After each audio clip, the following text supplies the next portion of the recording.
Hello everybody, welcome back. This is Rose Bouquet. Go ahead and hit like and subscribe. Let's go ahead and get started. So today I'm going to be talking about the Gabbie Petito case. And first of all, I just wanted to say that it's such a sad case that she was found dead. And I just can't even imagine the pain that her friends and family are feeling. You know, it's just absolutely awful. But I want to get into the more of the investigation of finding Brian Laundrie and some things that I'm a little bit confused about.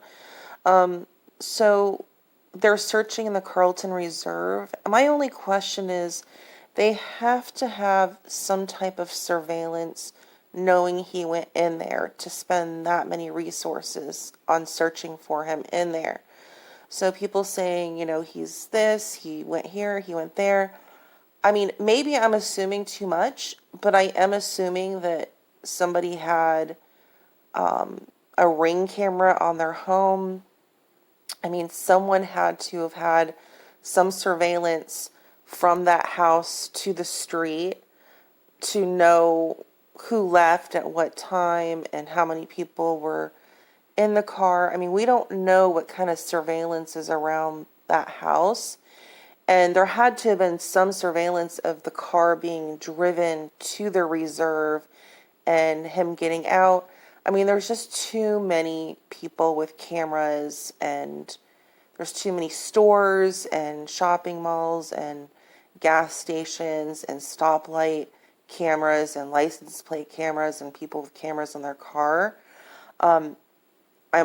This is all me assuming, but I'm really assuming that they have footage knowing that he was there. I also believe that there is cameras at the Carlton Reserve. So I'm just hoping that they do know for sure that he's in there.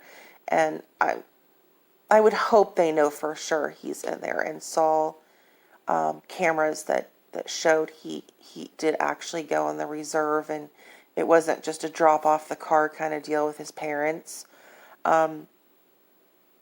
Because that would be really terrible if these police were just on some wild goose chase and spending, I think it's like $500,000 a day or something that they're spending, because they have to pay all those people and the vehicles and the gas and the resources. I think there's like 50 to 100 people a day, and plus, like I said, they're having helicopters out there at night, so you have to pay for all that, doing infrared.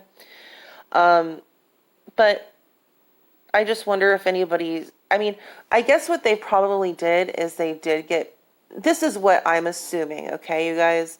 I don't know for sure. I don't work on the case. I'm not affiliated with it. I'm just saying that I think people did have footage, but they were told not to talk to the press or release it. So in other words, the people before that were giving hints to the FBI, I don't think they were given those instructions, because they went right on TikTok and said, hey, I picked him up and this is, what I know about it. And then the other people that were on that road that drove and saw the vehicle is pretty much the people that solved finding Gabbie. The ones that were, driving down that dirt road and saw the vehicle there parked onto the side with the door open and shutting. So that pretty much tipped them off where she was. I think with finding him, I think they've probably told people not to talk to the press about what they've given them, because I don't think they were doing that before, because people were just hopping right online and saying what they knew. So I think I'm hoping that they did, or they do have footage showing he drove there, because I would find it almost impossible that all the people on that street all the way going to the reserve, that no one had video surveillance of him driving there. So again, it's all me assuming that they saw him go in there. So I was thinking the same thing as everybody else, like he's in Mexico or he's in, some other country. But I just don't think that they would go on that much of a goose chase without some proof that he was actually in there. But again, this is just me assuming. So the third party people that are coming in, like John Walsh and Dog the Bounty Hunter, saying they're going to find him. I mean, we just don't know any more information. And again, I think the FBI and the police have told people that have released surveillance, don't tell them that we have this surveillance because, you could hinder us finding him. I think they've tightened up on that because, again, before, like we all know, the people that did have information were just going out and saying it, which is fine. I mean, we all like to know what's going on, but I'm pretty sure they would have to know that he went in there to spend that much money and that many resources and use that much manpower to find him. I just don't see them doing that without some kind of proof or, like I said, all the way from his house to there, they have to have some kind of video surveillance of him going in there. There's got to be. So I just hope they do find him. Whether he's alive right now, I don't know. It's such a sad case.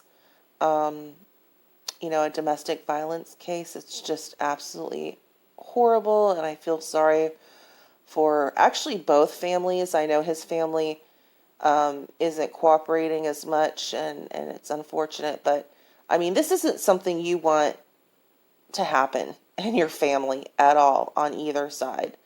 It's sad either way, and it's just an absolute traumatic event. And I just hope justice is served and that, Gabbie does get her justice. So anyways, just wanted to throw my 2 cents out there because I just, I started really thinking about it, and I'm like, I just couldn't see them searching that area just because his parents told him. There's gotta be some other evidence that would lead them to believe that he was in fact there. All right, you guys, have a good one. Take care.